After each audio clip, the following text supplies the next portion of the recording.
Dr. Adrian Medhurst. I'm co-founder of Benny Button, and I'm here today with Professor Arnold Bakker, and I'm very excited to be here with you in New South Wales because we can share with you as part of the New South Wales Public Sector Leadership Academy some important insights from the research and how we can put that into practice for you as leaders so that you can look after yourselves, so that you can lead and support your teams, and of course then the flow-through impact that that has on our community. So how would you define well-being in this?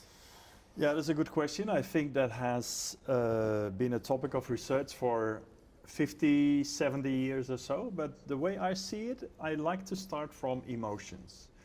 And emotions can be negative, positive, like you can be really sad or happy, but emotions can also be more or less active. So you can be excited, which is active positive, or you can be down or exhausted, which is passive negative. So it's the combination of activity and positivity that makes the feeling. And feelings are the basis, perhaps, of well-being. So I would say when it comes to work engagement, for example, which is the phenomenon that people feel full with energy, enthusiasm, focus, flow, these are all positive, active emotions that you can find fluctuating from day to day across the work days. It could be also relatively stable for some individuals. But depending on what happens throughout the days, it may fluctuate. And this may be this is true for work engagement and also for the opposite of the positive type of well-being, namely the negative well-being would be burnout, which is defined as a chronic syndrome composed of chronic exhaustion, cynicism regarding work, reduced professional efficacy, problems with focusing. So that would be in the negative passive quadrant of that circumplex model of emotions. What about the relationship between well-being and performance? What can you talk about from JDR theory? Yeah, what you see is that when you are working in a resourceful environment and you're challenged, then people can be at their best. They can work enthusiastically on the issues that they deal with, on the service that they provide to the community, for example. And if you have high levels of energy and enthusiasm, then you're really able to put in effort and you're really motivated to put in effort. So that is the situation in which you will perform best. You will have the most creative ideas. You will be the person who is most best in listening to others. You will be empathetic. You will be a person who does the task very precisely, so you will make fewer mistakes. Your clients will be more satisfied with what you do because you show so much respect or integrity. So engagement is so important because it drives all these performance outcomes. And for burnout, the other side of the coin of well-being, it's the opposite, but it's less strong. So engagement is stronger related to performance outcome than burnout, but still burnout is negatively related then to all these things that I just said. And burnout is more a predictor of health problems than engagement would be. And engagement is more the predictor of motivational outcomes, you could say. So what do we do when we're in situations where things are happening and we have limited or no ability to control what's going on? You're asking for the Holy Grail. Well, I can't give it to you, but what the theory says is that if you are really in trouble, then maybe you need to rebrand or refocus, reposition yourself. So you can say, well, I try to get through the day. I don't have time to look at demands, resources. I think then you're really down the line in terms of stress, you could say. And then things will be more difficult for you to deal with on a daily basis. So you may try to work harder to deal with the things that you're dealing with, but that's downhill. That's downhill. So I think if you realize how you are functioning, you look at yourself in a meta way, then you can try to regulate it. You can say, okay, this is really unreasonable in terms of what I have to deal with as a leader. Then talk to the person responsible for you, or try to change the situation. You're not a person that's only reacting to what's happening. You can change it. So if this is really unreasonable, you have to divide up, or you have to hire new people, more people, or you have to make smaller teams. There are ways to deal with this. This is what I call optimizing demands. You can try to really deal with hindrances. So if, for example, a lot of the things we need to do are like repetitive, very bureaucratic, red tape, maybe we can get rid of several of these things and talk about it strategically with other leaders. How are we going to do this? That's another strategy. The third is, particularly when you are so busy and you have so much work to do, you need to craft and look for more resources, because you would need more resources. So you can say, I don't have time for crafting or for being proactive, but you will need to do that. Yeah. So, well, there is a kind of paradox in it, like I said before. So particularly when things are going maybe wrong and very stressed, and so particularly then you need to intervene. So you need to find the energy to intervene. Maybe slow down a little bit first, take a good weekend or a week off or 2 or 3 weeks off, and then try to rebrand yourself and reposition the way you are working, because it will help you in the near future. And what I hear from that is, when we're in situations where what's happening is out of our control, if we are driven to try and fix things but we can't control them, then that might be an expenditure of important energy that we should actually be directing towards self-regulation. Mm-hmm. If we can't control and fix what's happening, we need to make sure we're looking after ourselves. And only when we can maintain that can we use those resources to look around us for support, for who else might be able to consult with us and advise us on areas of influence. Yep. If we can't control and fix what we're dealing with. Yep. Well, it reminds me of a paper that we wrote and was published in 2023 last year, which is about JDR theory in times of crisis. We just went through COVID, uncontrollable, lots of things happening. So what do leaders do? They try to make sense. What did everybody try to do? Make sense, try to understand the uncertainty, the threat, and so forth. But then you move on. You find new ways of working. We have gone through it, and the economy is going better, at least in Europe, it's going better after COVID.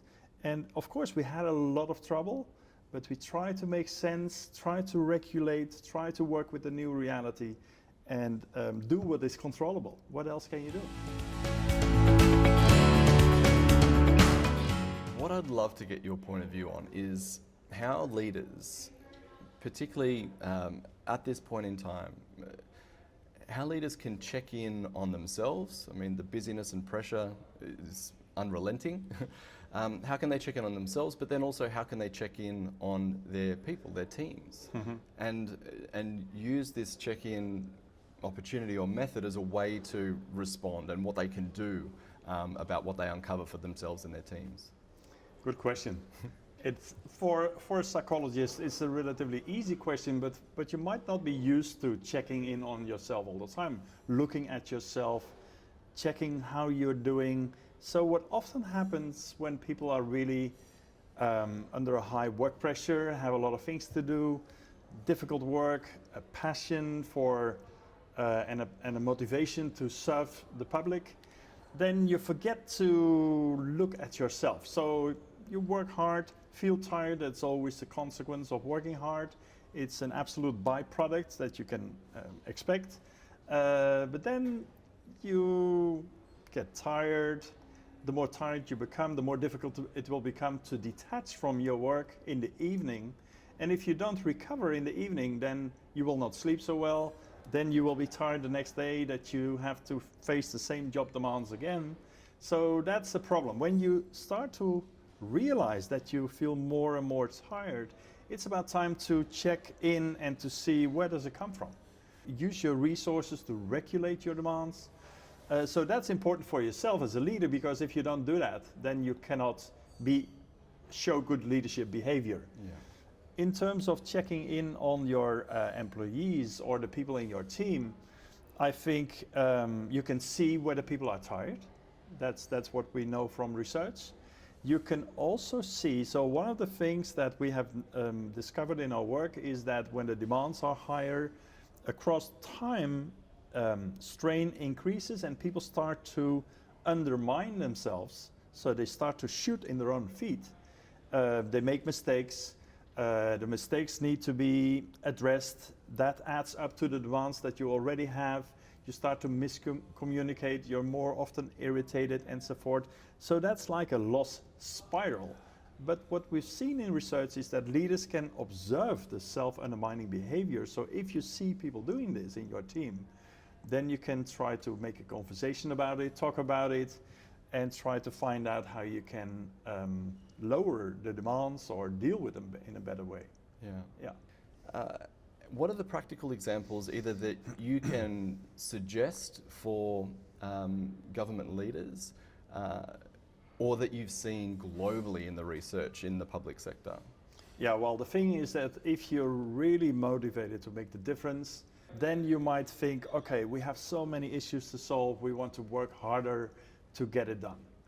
But that's not the best solution, because if you work harder and harder, you will constantly walk on your toes, and that will be exhausting, and the exhaustion will accumulate over time, and that may lead to burnout.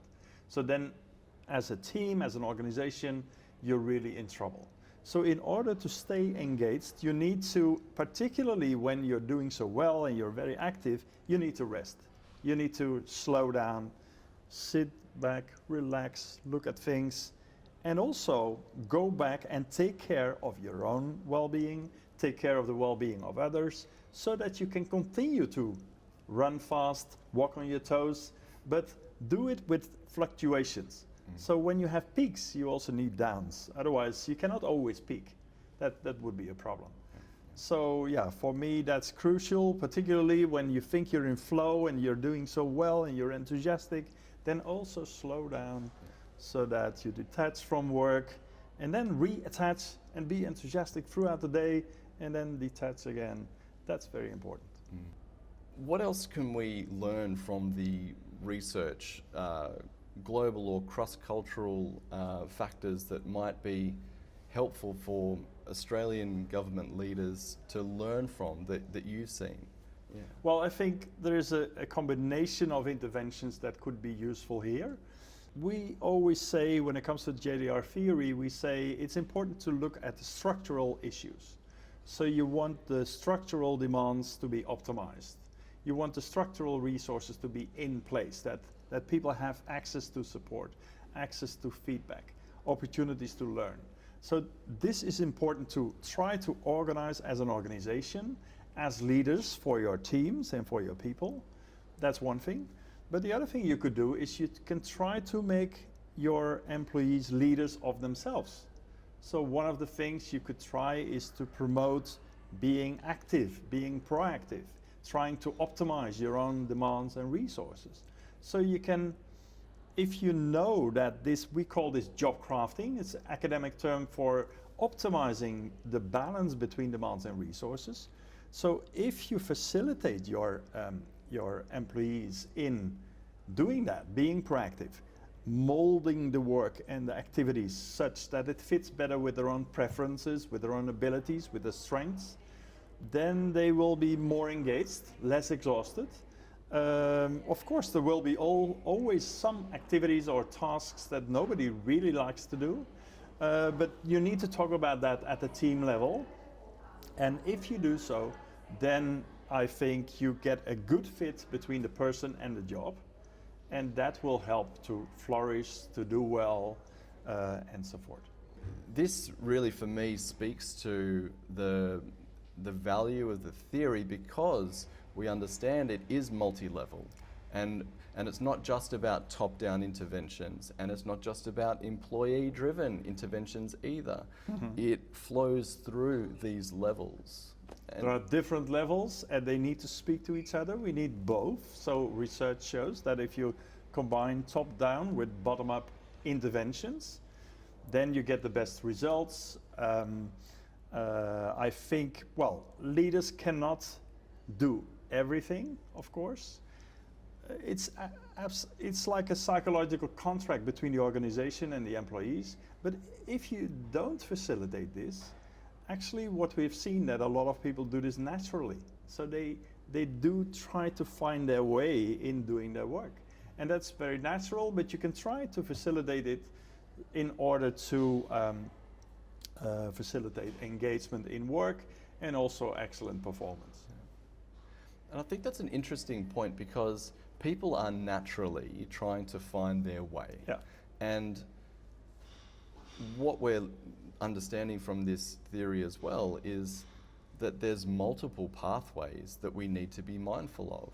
And if we are just singularly focused on the impacts of demands, the psychosocial conditions that are creating hazards or risks, and the flow-through effect on strain, health impairment, and so forth, the detrimental impact on well-being and performance, yes, we understand that that is a pathway, and we need to be mindful of that. We need to recognize and regulate that, and we need to look to the resource path, the motivating potential in building capabilities, building capacity, having resources available to have the energy and enthusiasm to put in effort, and how those two come together. And of course then the multi-level nature to which you can influence that.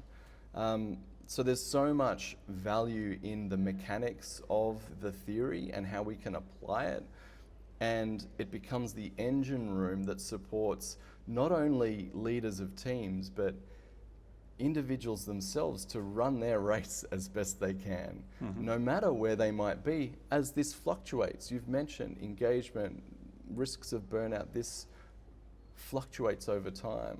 So to recognize and regulate as a leadership practice seems super critical at this point in time.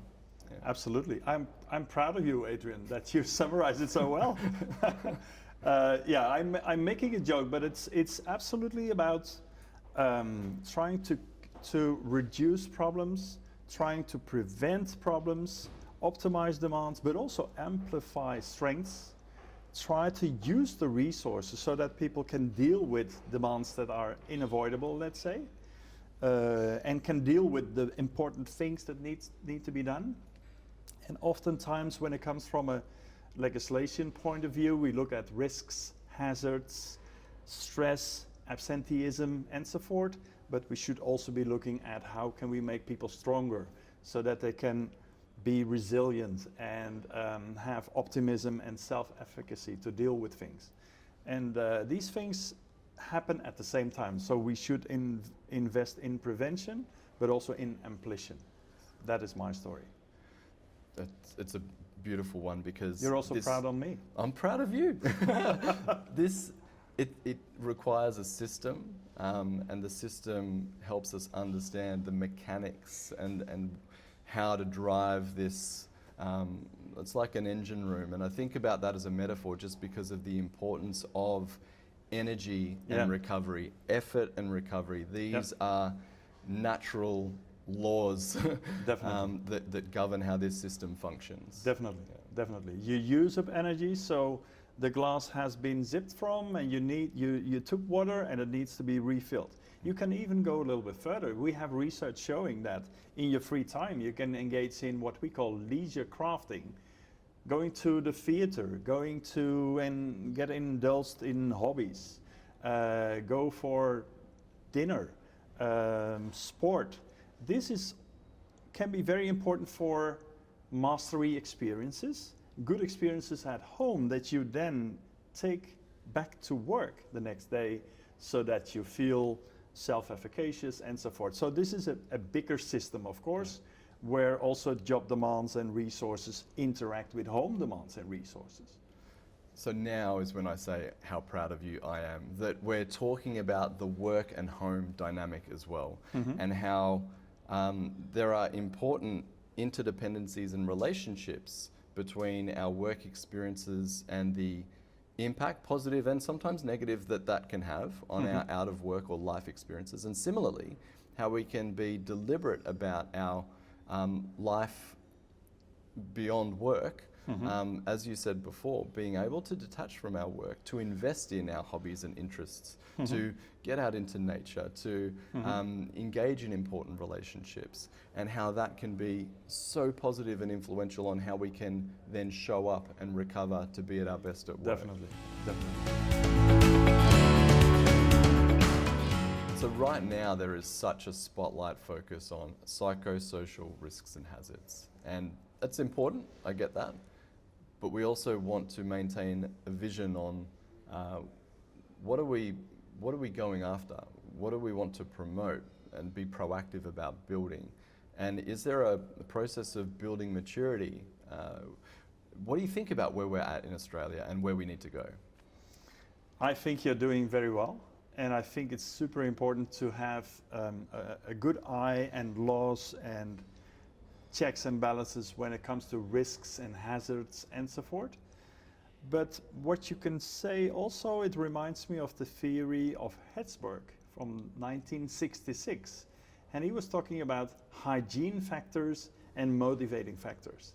And the hygiene factors are the things you need to have in place. We don't want bullying, 0. So the benchmark is not, oh, we are better, doing better, lower scores than the other. No, we want 0. We want safe working conditions. We want to avoid risks. So we want to be prevention focused.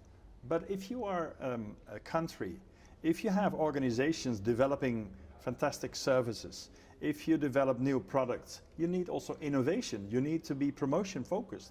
And for promotion focus, you need engagement, you need promotion, you need more than prevention. So I think that even in the law, if you look at the Netherlands, we are about at the same spot, I think, as Australia, but maybe a little bit further, because where the earthquakes are the experts in terms of earthquakes. We have high levels of stress, so we have many experts in terms of stress. So, but we have talked with the labor inspection, with the government, about how to also have a good eye for mobilizing job resources, not only focusing on what can go wrong, but also what can go good and better. The work that looks at psychosocial safety climate and where it fits with JDR theory, and importantly, the role of leadership and psychosocial safety climate and how that flows through to influence the JDR engine room and system. What can you share about that work? The proposition is that psychosocial safety climate, let's first define it. It's shared beliefs by employees that the organization and management takes care of the demands and resources of well-being. What we see is when people share the belief that this is done, when there is a psychosocial safety climate, then the demands are more optimal, there are more resources available, organizations try to take care of their employees, optimize the work design, which is good for well-being and performance eventually. So there is a role for leaders in trying to, well, first of all, communicate that they care about their employees. Then second, work with that and act on that, really show the caring. That could be providing reasonable demands, like giving responsibility, challenges, taking away hindrances. That's all important. But also providing resources like feedback, support, opportunities to learn and so forth. But also facilitating that people exchange resources with each other. So you don't need, as a leader, to give all the resources all the time to all the people in your team. That would be like exhausting, impossible. But you can try to provide the best possible work design. And you can, as we talked about before, try to make people proactive, encourage them to be proactive, to optimize their own design, but also to prevent showing self-undermining behaviors, making mistakes, and so forth. So have an eye for these behaviors, because they are visible, and work with that, and talk with your teams about this. That is so, I think leaders can influence the whole job demands resources model. Yeah. And it really does beautifully speak to the importance of checking in and keeping this on their radar, knowing how to pick up on the signs and signals, knowing how to look at it for themselves, but then how to talk about it with their teams as well. It's really interesting, multi-level in my head. What happens is leaders go through JDR themselves. So if you have the right work design for yourself, you will feel well and your performance will be good leadership, and that influences the JDR for followers, for employees.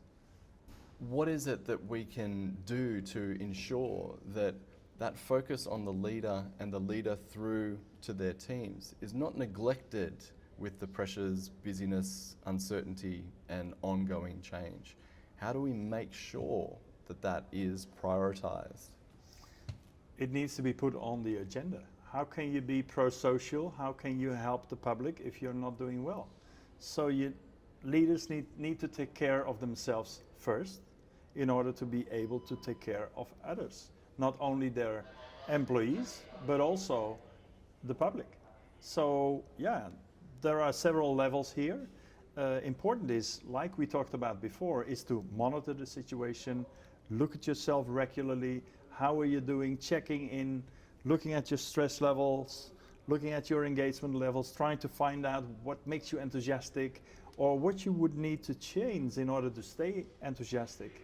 And yeah, I think this is important for the whole state here. It's important for the employees and important for the leaders themselves. How do we make sure that leaders are prioritizing instead of neglecting to recognize and regulate and optimize to strengthen the good that they're doing, as well as ensuring they identify and respond to hazard and risk? The short answer is that they will need to look at their own well-being and their own work design. How can they optimize their own demands and resources in order to be pro-social, in order to have that impact, in order to respond to the feeling I want to care for the public. So yeah, I think the topic that we talked about today is super important, because well-being of the leaders themselves drives their leadership behaviors, drives their efforts to do well for the public. So it's crucial that leaders also take care of themselves, lead themselves in terms of optimizing their demands, taking care of hindrances, optimizing their challenges, looking for new resources, and find the right combination. So, for our leaders of New South Wales government, what is it that we can learn from theories and research that can apply specifically to that domain? I think leaders in the public domain, they have a specific situation. They really care about doing something for the public.